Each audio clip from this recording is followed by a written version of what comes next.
Білім беру саласы шығармашылық ұйымдастырылған оқу қызметі.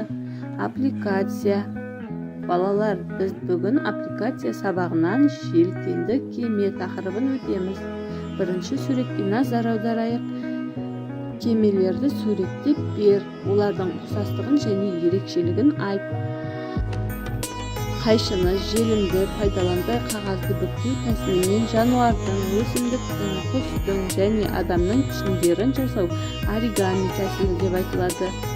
Балалар, әліппе дәптеріміздегі 78-ші беттегі үлгіге қарап қағаздан бүгін қайық жасайтын боламыз. Қағазды ұқыпты бүктеп, бүктелген жерін қолымен сипап тегістеп отырыңдар.